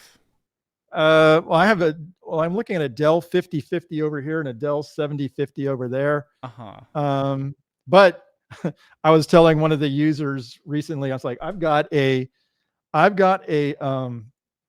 Threadripper in the other room that I don't even use because it's just like, I know. I feel like somebody needs to have a talk with me about that. But I know it's like a $2,000 thing that's not just sitting there and like collecting dust right now. But yeah, I was talking to somebody on Discord about that, and he's like, "You suck," and I'm like, "Yeah, you're right. That's bad. I'm gonna go pull that in here and start, put something on there just to get it, just to get started. Even if it's something like a home lab, because I know that a lot of people that are doing videos that kind of like me are using virtual machines, and I'm not. Mhm. Everything I do is on hardware. So when I when I look at a testing machine, like I wipe that one testing machine. It seems like every other day because I'm trying something completely new. Well, I think doing it on hardware unless you're doing really good pass-through VMs is the better way to do it. Because there's some desktops that don't behave correctly inside of a virtual machine.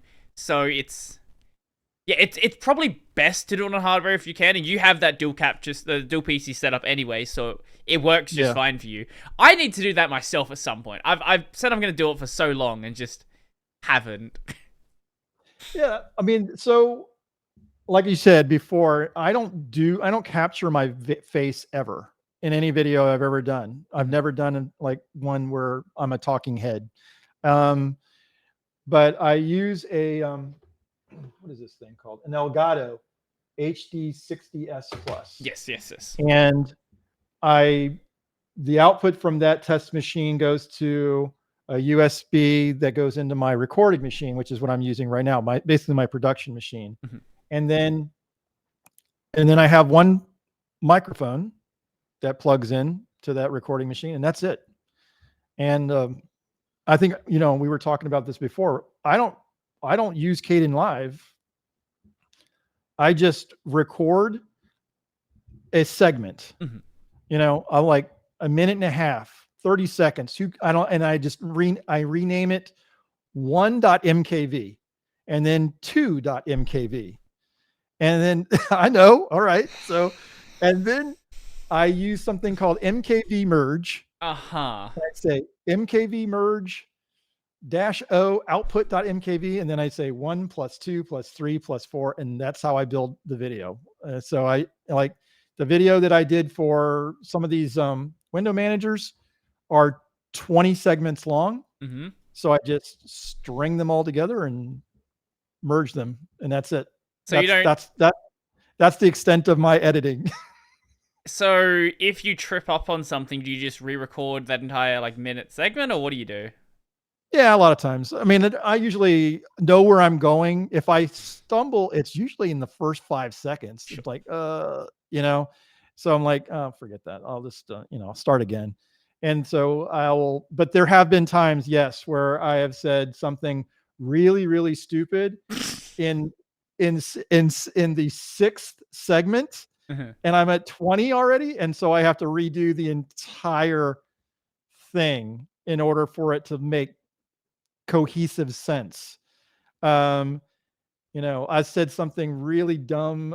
I'm not even going to go with that, but basically I had to re-record a big chunk of one video, but that's okay. I mean, like I said, it's one of those things where if I had to use Kdenlive, I've tried, I'm just not good at it. And so I just choose not to use it. I'll just go ahead and spend a little bit more time in recording what I think. And again, I make mistakes, but I don't really edit out the mistakes, where like, or something silly like like a kind of a awkward pause. Right. I'll just leave it in, I don't really care that much. I'm not that worried that it's like, oh, am I going to get fewer views because of it? I don't care. I just don't. Look, if I'm being honest, with Kdenlive, I do pretty much the same thing anyway, but I do like to cut out the just pauses that don't need to be there. I used No, to that's be a fair. lot more aggressive with the cutting and would cut out like when I take a breath, and I found that just it made the video way too quick and just it felt really weird. Now, Mm, if I'm trying to like think of what I'm gonna say, if sometimes I'll leave it in just because it works as like a joke or it works as some sort of like connecting bit there. But when I'm genuinely like, I don't know what I'm gonna say next, I will sometimes either just stop the recording there or just take a moment to like think about what I'm gonna say and then just cut that bit out. yeah. Well, that makes sense. Yeah, I don't really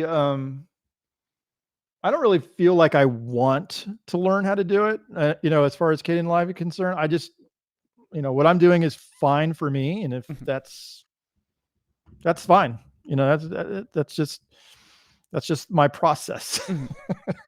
With your videos, do you tend to take notes for them? Do you script them? How do you handle it? I used to do more scripting, but I felt like it didn't. I don't think it translated well. I just think that I was able to. When I tried to script something out, it just made it seem robotic almost. So I try to be more like fluid Mm-hmm. about what I'm talking about. Like I'm talking to you right now. I'm talking to the microphone. Like, yeah, I mean, I'm gonna edit this stupid file and this, and then I'm able to just like feel okay about that, because if I tried to script it, I don't think that it would feel as fluid. Mm, So no, I don't. I think I tried that once or twice, and I didn't like the result. right. You know, Do you tend to take notes to make sure you're hitting on like the main points though?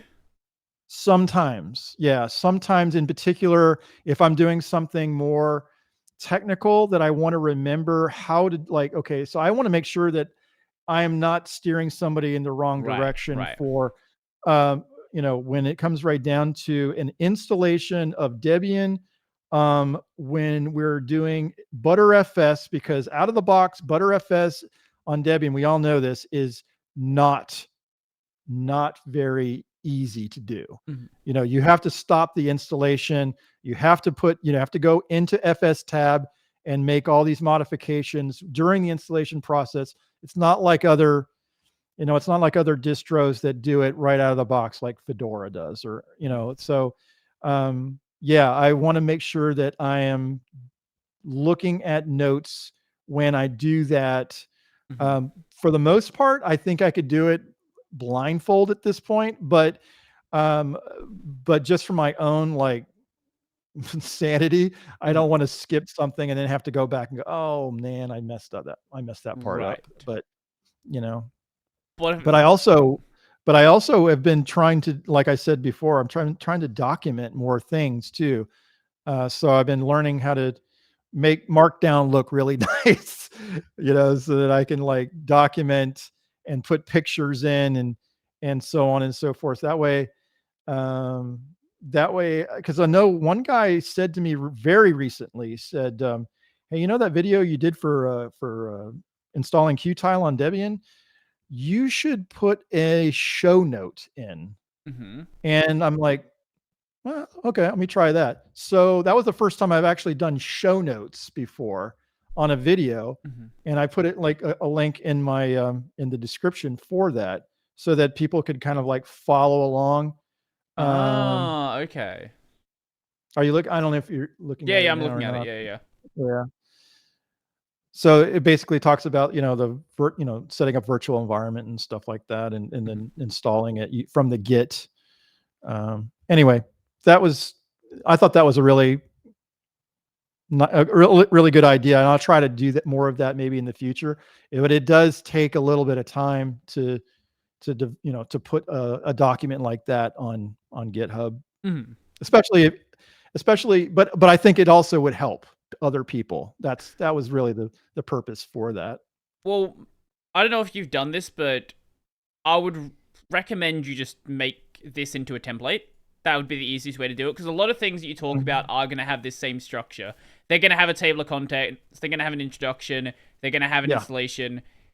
And rather than just remaking everything from scratch every time, I would just Yeah. have a version already set up that already has all the headings there and all like the boilerplate that needs to be there. Yeah. Okay. That's good info. But I guess with your like when you're doing something less technical, when it's just like talking about using JWM or talking about using rat poison, I'm going to assume those ones are more just talking about it as you get to things. Yeah, pretty much, because like I said, I have not used those before that video. Okay. So some of it was, a lot of it was like exploring, oh, that's how that works. Oh, Ah, okay. that's how that configuration goes. And so like two of them, like OpenBox, for example, uses XML, as well as a couple other, I think actually three of them use like XML as their configuration file. So is that right? I don't know. I've not used them. I'm Yeah, going to I'm take your word thinking for it. I'm thinking Fluxbox as well as JWM uses XML. But I Oh. don't know if that's, I don't want to make sure I'm talking the right thing, um but anyway, so I would go and figure out how to make it look good. Mhm. So a lot of it's just modifying what, that vanilla installation to make it look good, plus incorporating key bindings Mhm. to make it more usable for, at least for me. So I even put like, I even said in one of the videos, it said, I feel like I'm covering the same thing over and over again. Mhm. I'm modifying these stacking window managers to fit my specific workflow, Right. you know, and and I don't know if that's the right thing to do or not.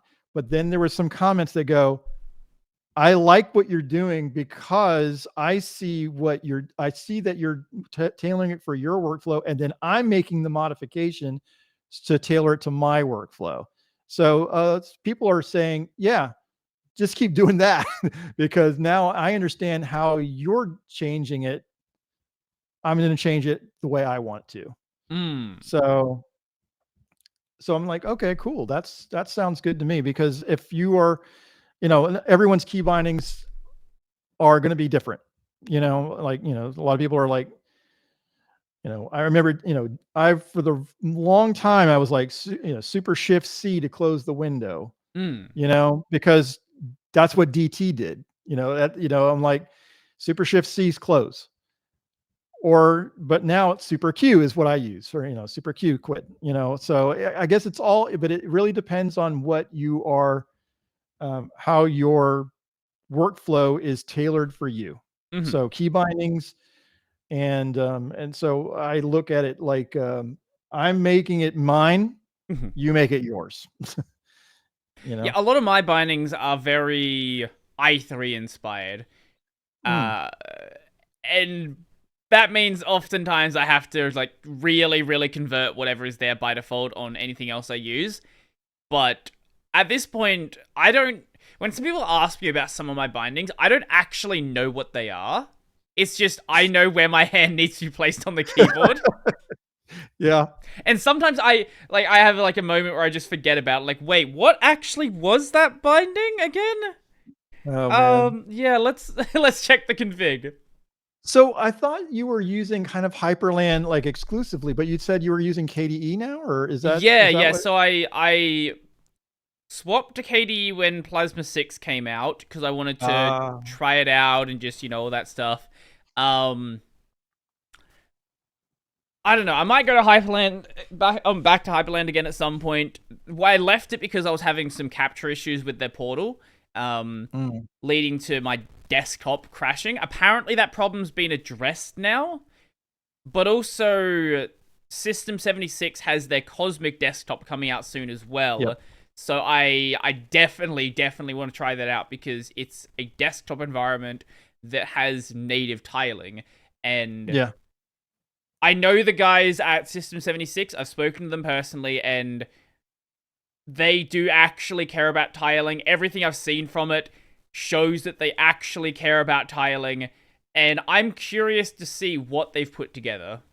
I might go back to Hyperland after that. I don't know, but I definitely want to try it out because that I, That's not in alpha yet, though, right? It's not even in alpha yet, or It's like is it? pre-alpha. The alpha's coming out soon.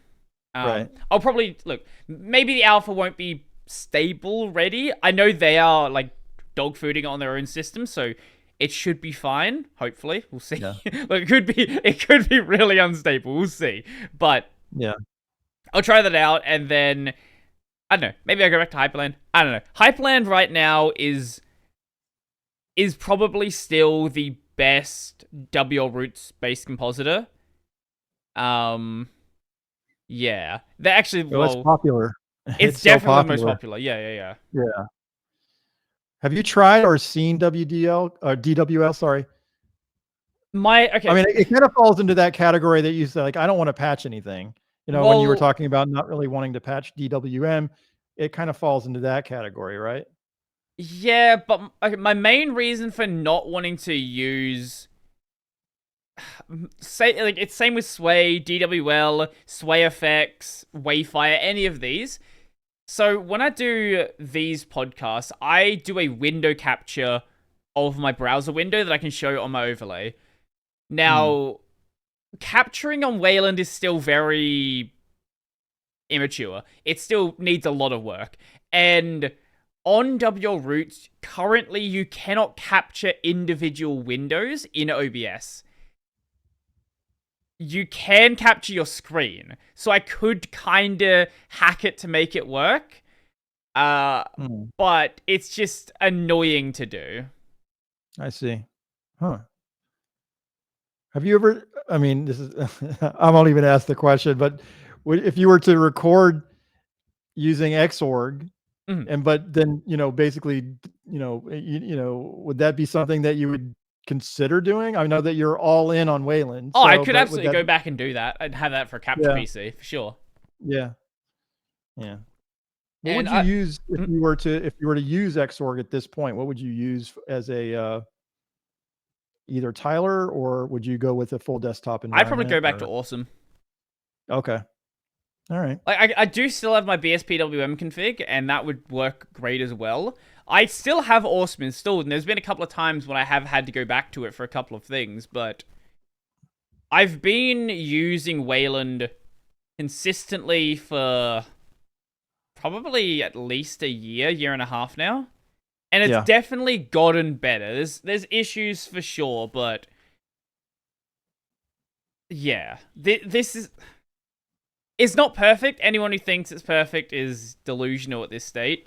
Right. Let alone the issues with like accessibility, which are still big issues that a lot of people, there's people out there who simply cannot use the Wayland version of GNOME or the Wayland version of KDE because things like screen readers don't work properly, for example, and a lot of the accessibility stuff they were used to having in the past just doesn't work anymore, and they physically cannot use the computer. But I don't need that, so for me, it's relatively easy to switch back and forth. It's just a couple of very minor hang-ups, like the capture thing. Yeah. Did you ever use, I mean, I know that you put out a video several years ago on pre-selection on BSPWM. Is that something that you used or that you were just demonstrating? Is that right? Am I right about that? Did you put out a video on pre-selection? It's been so long. Yes, I did do that. What the hell is pre-selection? 4 years ago. This is what I mean by making videos. Same thing you said. Making videos so you don't forget what you're talking about. I don't remember what a pre-selection is. Okay. Okay. It's like you're basically going to spawn the window in a specific area that you've pre-selected. Oh, it's basically a window rule. I see. Okay. Yeah, pretty much. Yeah. Okay.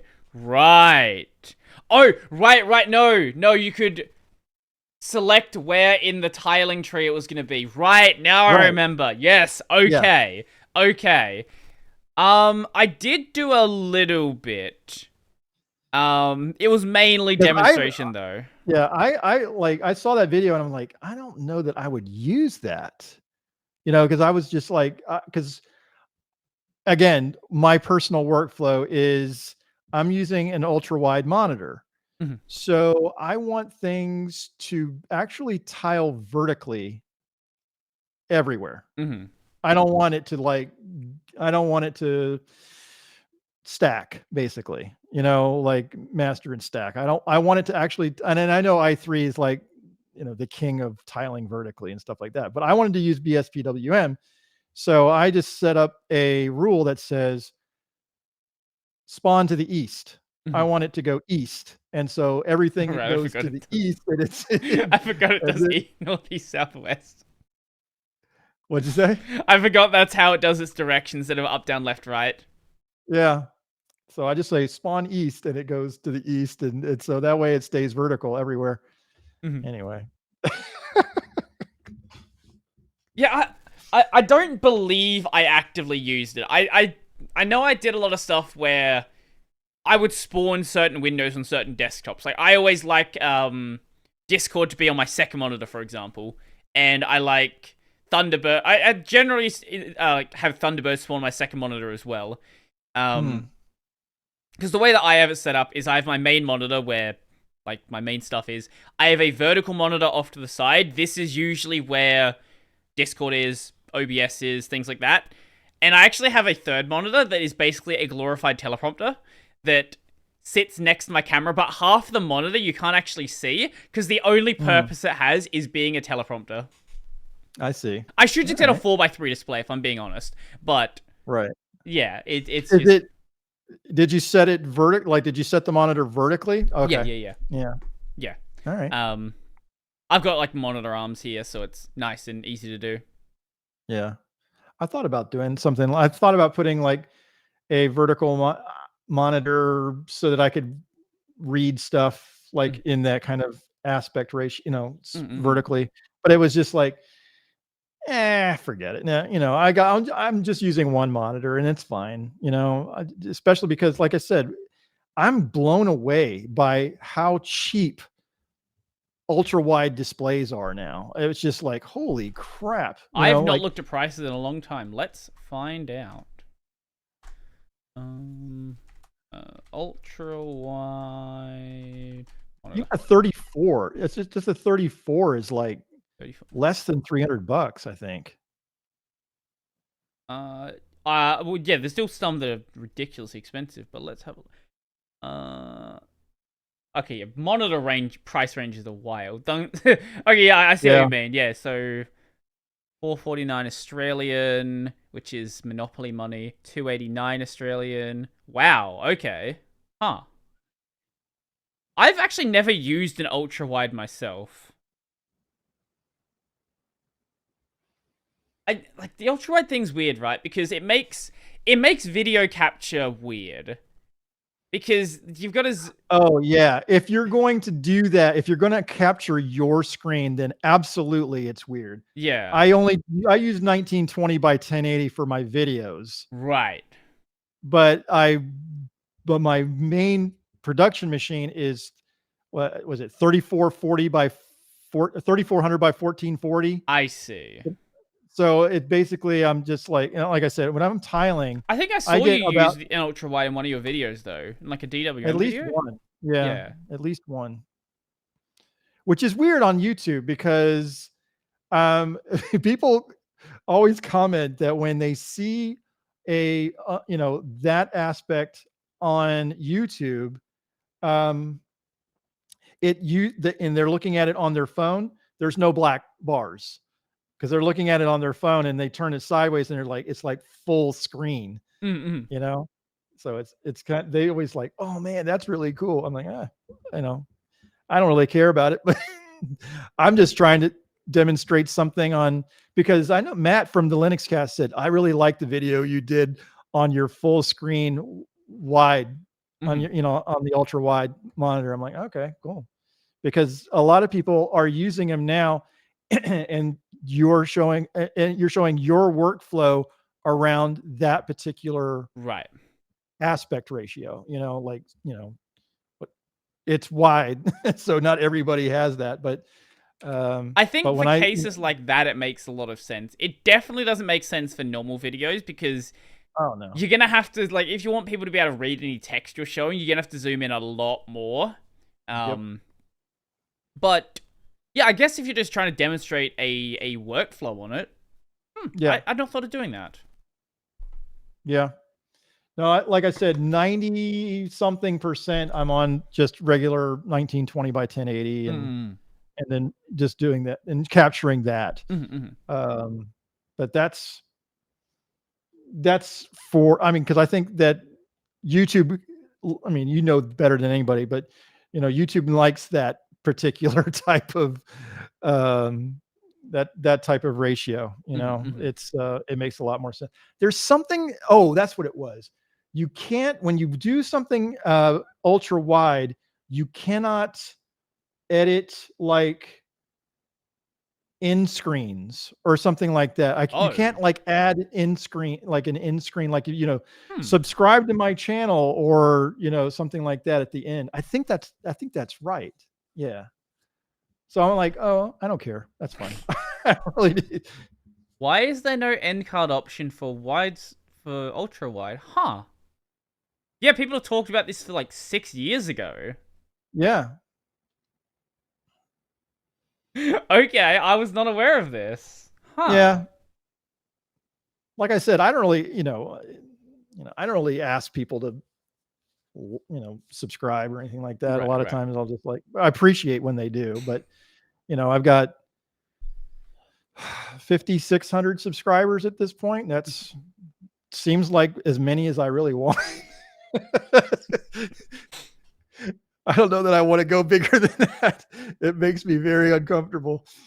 Just don't think about the number. It's not, never think about the number. Yeah. I try to avoid it myself. Like I look at the like even the podcast channels closing in on 10K. I'm like, what? How? Where did you people come from? Like I still remember when my main channel had like 800, 900 subs. I was talking about BSPWM. I was doing like Vim plugin videos at the time. And I think it would have been around Christmas that time where Luke Smith, one of the big YouTubers at the time, I don't know if you ever watched his stuff. DWM. He found my channel on BSP and my videos on BSPWM and made a shout out video for that, like those videos, and nice. I got like 1,000 subs overnight, and that sort of just caused it to go up from there. Yeah. I honestly, when and it had no intent and no foreknowledge about this, but when I did that one video for the XZ, it was like, holy crap, I'm getting a lot of new subscribers for that. That's crazy to me. That was definitely not my intent. But it I don't even know. I have to go back and look at my my analytics to see if that let's see. Why is your channel not showing up on Social Blade? That's weird. Yeah, hundreds of videos. I mean, hundreds of subscribers for that particular video. That's a lot for me. Yeah. That's a lot for me. Oh, that'd be a lot for me as well. Like that's crazy. Why is that not showing up on Social Blade? That's really weird. I'm trying to search for your channel on this site, but it's not coming up. Huh. I don't know. Yeah, no, that's crazy. I think it's because you broke out into like the more general Linux audience there. Yeah. Yeah. I don't do that a lot, I don't think that I don't know that I'm that interesting when it comes right down to it. But if I can demonstrate something to you or teach you how to do something that's more my lane, then it would be for me to say, hey, let's review this distro. No, I'm not going to do that. I mean, what do I know? So look, to be fair, most distro review videos are just, there's not much to say in them anyway. It's like, oh, look at these wallpapers. But don't they do well though? I mean, they do well. You are correct there. Yeah. Especially if it's a big release like an Ubuntu or something like that. Yeah. Or like a Mint. Yeah, like a Ubuntu 24.04, 140,000 views. Nick's video, 100,000 views. DistroTube, 50,000 views. That's kind of low for a DistroTube video. Was that the one on Cinnamon? That like you've been to Cinnamon? Oh, Or that's the 22K. That's a different one.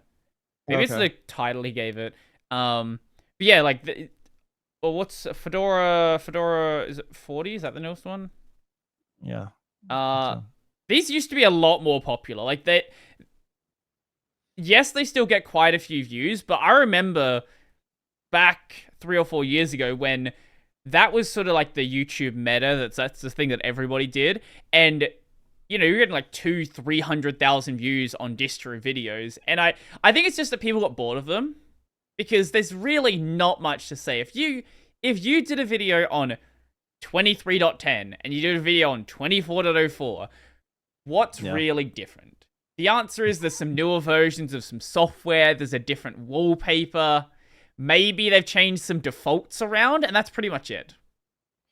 Do you think that if people are like back even 2 years ago, maybe 3 years ago, I think people were looking for their home, when it comes right down to distro home.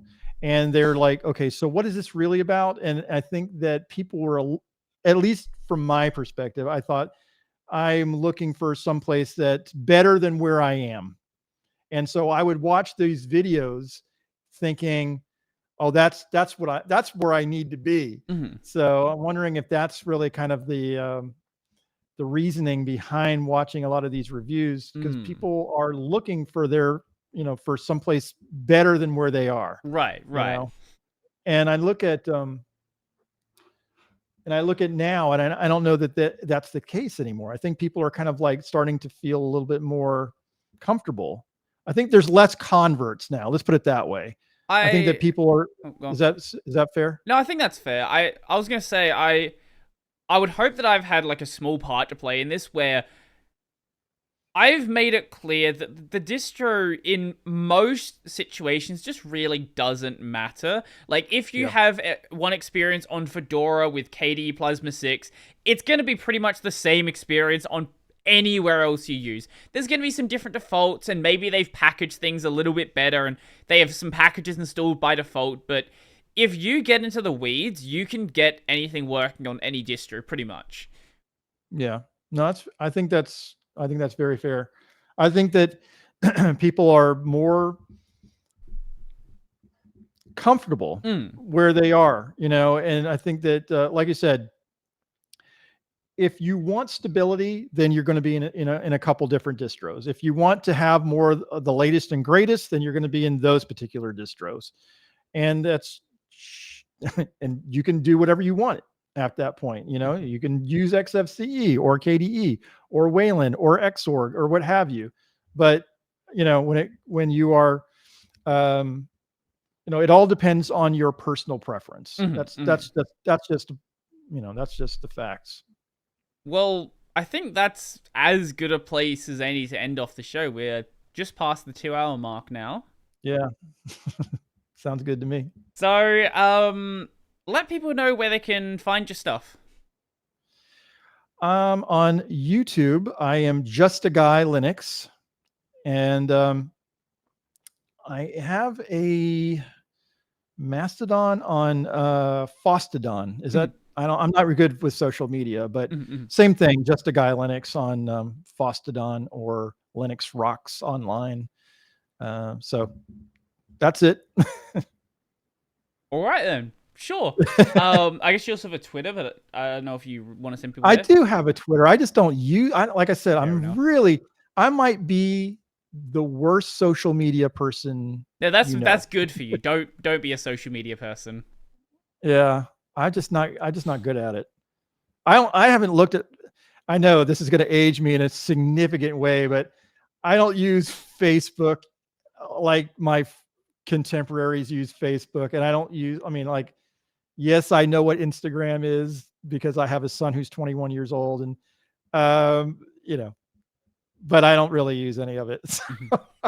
Look, as I said, it's probably better for you to not just keep in contact with the people you want to keep in contact with, and there's no point getting involved in social media drama. I have no choice but to do that, because I don't know how to. I just don't know how. Was there anywhere else you want to send people to, or is that pretty much it? That's it. Got any videos coming up that you want to mention? Actually, by the time this will be out, the videos will probably be out. So yeah. yeah. I'm gonna do a video on Awesome because you convinced me to do so. Good luck with the lure. Have fun. Enjoy that. I will not. I will, but I will learn something significant about it. So yeah, you definitely will have to learn a bit. It's gonna take a bit to wrap your head around because Python's pretty easy to learn. yeah. You've not done Xmonad yet, have you? No. Yeah, that Haskell's gonna be. I tried Xmonad like a year ago and I failed miserably. So Lure's Haskell more of a syntax issue. Once you wrap your head around the syntax, it's fine. Haskell is a whole different way of programming. So good luck. Yeah. Good luck. As for me, the main channel is Brody Robertson. I do Linux videos there 6-ish days a week. Go check out if I've got myself into another drama. Enjoy that. If you want to see my gaming stuff, that is over on Brody on Games. I stream on Twitch and YouTube twice a week. I am currently playing through Sekiro, and I might be doing a Pokemon stream with Ren, so check that out as well. And if you want to see the video version of this and you're watching the audio version or listening to the audio version, you can find the video on YouTube at Tech Over Tea. If you want to hear the audio, it is available on basically every podcast platform. I've done this 200 times and still can't do the outro properly. And yeah, that's pretty much it. So give me your final word. How do you want to end us off? Thanks for watching. I don't know what else to do. That's fine. We can end it with that. Yeah.